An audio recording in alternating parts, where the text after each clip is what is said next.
사람들이 천국에 대해서 생각할 때 흔히 가지는 오해들이 있습니다. 첫 번째로 어떤 분들은 천국이 무지무지하게 지루할 것이다. 거기 가면은 특별히 할 일도 없고 그냥 모두 다 흰 옷 입고 하프를 켠다든지 별로 내가 관심 없는 것들을 하게 될 것 아닌가 이렇게 생각하는 분들 있는데요. 천국은 우리의 모든 기쁨이 극대화된 곳이라고 저는 믿습니다. 또 어떤 분들은 천국은 어떤 물리적인 것, 또 육적인 것은 그냥 없고 그냥 영적인 곳일 것이다 라고 생각해요. 근데 성경에서 말하는 이 부활이나 또 영원한 세계는요, 단지 영적이지 않습니다. 또 어떤 분들은 천국이 이 에덴 동산으로 돌아가는 것이다 라고 생각하는데 그런 가르침이 성경에 있는 것은 아니고 오히려 이슬람에서 그런 이야기들을 더 많이 하지요. 또 어떤 분들은 천국은 우리가 사는 이 현실 세상과는 전혀 상관이 없고 그냥 단지 죽은 다음에 받는 어떤 보상, 상급일 것이다 라고 생각하는데 그 부분은 맞기도 하지만 우리가 조금 더 생각해 볼 필요가 있습니다. 아마도 영과 육, 또 현실과 또 내세 등을 나누는 그런 이원론적인 세계관들이 그런 생각의 기초에 있는 것이 아닌가 싶은데요. 즉 현실 세계는 악과 고통으로 가득 차 있기에 미래에 올 영원한 세상은 그것에 대한 보상이 되어야 된다라고 하는 생각입니다. 물론 크리스천이 믿음을 가짐으로 영원한 생명이라고 하는 선물을 받고 또 영원한 나라에 거하게 된다는 사실은 성경이 가르치는 것 맞습니다. 하지만 그 영원한 나라에서 무엇을 받고 또 누리며 살아갈까가 천국을 말씀하신 예수님의 의도 자체는 아닙니다. 오히려 그 천국에 들어갈 사람들이 오늘의 현실을 어떻게 살아야 하는가에 그의 말씀에 초점이 있습니다. 자, 그렇다면 성경에서 말하는 영원한 생명, 또 영원한 나라가 오늘 우리 삶에 어떤 의미를 갖는지 생각해 보겠습니다. 철학자 파스칼은 영원한 세계에 대한 믿음을 전 우주적인 내기로 보았습니다. 즉, 영원한 세계가 있는지 없는지를 알아맞추는 것이죠. 영원한 세계가 있다는 데 건 사람은요, 이 생에서 몇 가지 쾌락을 누리지 못하고 살다가 죽은 뒤 무로 사라질 것입니다. 반면 영원한 세계가 없다는 쪽에 걸었던 사람은 영원토록 피눈물을 흘리며 후회하게 될 것이다. 천국이 있다면 말이죠. 파스칼은 사람들에게 이 두 가지 가능성을 검토한 후 선택하라고 합니다.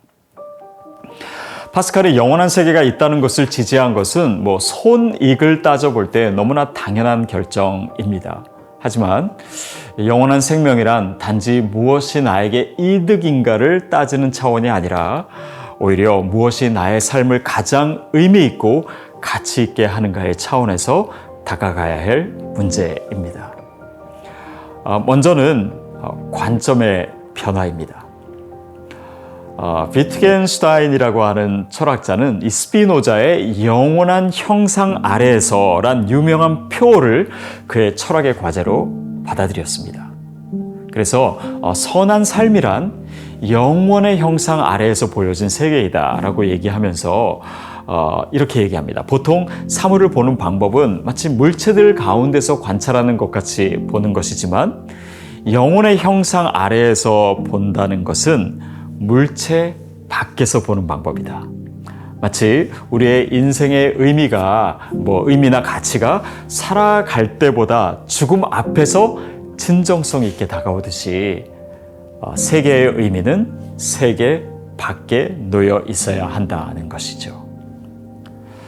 삶의 의미는 눈에 보이는 세상 안에 다 담겨 있지 않습니다. 거기에는 온통 인간의 이기심과 복잡한 이해관계와 감정들로 가득 차 있어서 늘 우리를 혼란스럽게 하죠. 그러나 영혼의 관점에서 보면 내 삶에서 무엇이 중요한지, 무엇이 옳은지, 무엇을 위해서 살아야 하는지가 보다 더 선명하게 보입니다. 두 번째는요, 다른 가치입니다. 영원한 생명의 관점을 가진 사람은요, 이 땅에서의 가치관을 넘어서게 되어 있습니다. 교통사고로 온 몸과 얼굴에 화상을 입었지만 소망을 전하는 전도사가 된 이지선 자매님이라는 분이 있습니다. 지금은 한동대학교 교수님이시죠. 그분의 예전에 홈페이지에 적혀 있는 글을 보면서 굉장히 큰 감동을 받았던 적이 있었는데요. 그 교통사고 전과 후의 사진을 동시에 보여주면서 이렇게 얘기하시더라고요. 여러분, 저를 보시고 속상해하지도 마음 아파하지도 마세요. 겉모습이 약간 달라졌을 뿐 나는 한 사람입니다. 내 속에 있는 하나님도 내 안에 있는 그 사랑도 변하지 않습니다. 물론 겉모습이 변신하느라 그 변신 과정이 쉽지는 않았지만 제 안에서 일하시는 하나님을 바라봅니다. 정말 중요하고 진짜 영원한 것들을 위해 달려가요. 진짜 영원한 가치를 가진 사람은요, 이 땅의 삶에 생기는 어려움이나 고난 때문에 절망하지 않습니다. 이 세상의 가치인 어떤 외모나 돈이나 명예가 전부인 사람은 절망하고 포기하겠지만 그보다 더 나은 가치, 영원한 가치는 그 모든 절망적인 상황 속에서 우리를 일어서게 하는 것입니다. 세 번째는 다른 삶이라고 저는 생각합니다.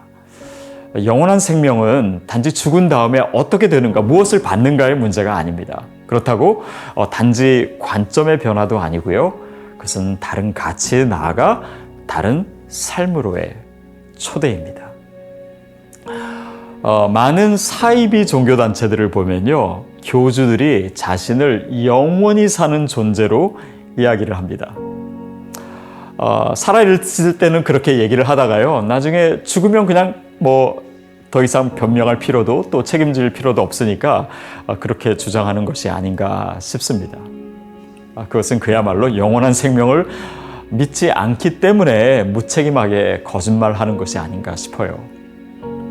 그러나 진짜 영원한 생명을 가진 사람은, 또 그것을 믿는 사람은 무책임하게 말할 수 없습니다. 그 영원한 생명이 실체임을 알기에 오늘 내 삶을 함부로 살 수 없어요. 영원한 나라에 대해서 소망이 없는 많은 사람들이 추구하는 것은요, 이 땅에서의 쾌락입니다. 그러나 소망이 있는 사람은 쾌락의 모든 것을 걸지 않아요. 지금 내가 아무리 어렵고 괴로워도 순간적인 것을 위해서 미래의 것, 영원한 것을 저버리지 않습니다. 영원한 것을 아는 사람은 영원한 것을 위해서 살아갑니다. 그리고 그것을 위해 영원하지 않은 것을 때로는 내려놓을 줄도 알게 됩니다.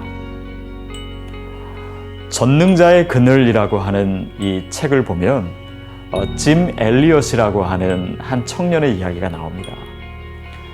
그는 1956년 에쿠아도르에서 다른 4명의 선교사와 함께 그가 지난 6년 동안 기도해왔던 사람들의 손에, 그러니까 에콰도르의 원주민들이죠, 그의 나이 29세의 나이에 목숨을 잃은 순교자입니다. 그가 순교할 당시 그의 손에는 총이 있었습니다. 그러나 그들에게 영원한 생명을 전하고자 했기 때문에 그는 그 총을 그들을 향해서 쏘지 않았던 것입니다. 그가 대학생일 때 썼던 일기장에 이런 문구가 있다고 합니다. 영원한 것을 얻고자 영원하지 않는 것을 버리는 자는 바보가 아니다. 그는 그 말처럼 실제로 그렇게 살았고 또한 죽었습니다. 영원한 생명을 알았기에 그것을 모르는 사람들에게 전해주기 위해 그는 영원하지 않은 것을 버렸던 것이죠. 우리에게 주어진 것이 영원한 생명이라면, 그리고 그것이 확실하다면 이 땅에서의 짧은 삶에 모든 것을 다 걸고 악착같이 소유하고 누리며 사는 그런 삶을 살 것인지, 아니면 영원한 삶 속의 한 부분을, 우리 삶이죠, 가장 의미 있고 가슴 뻐근한 일을 하다가 영원한 나라에 입성할 것인지 무엇이 가장 현명한 판단이요 가치 있는 삶인지 우리 모두에게 진지한 묵상이 있으면 좋겠습니다.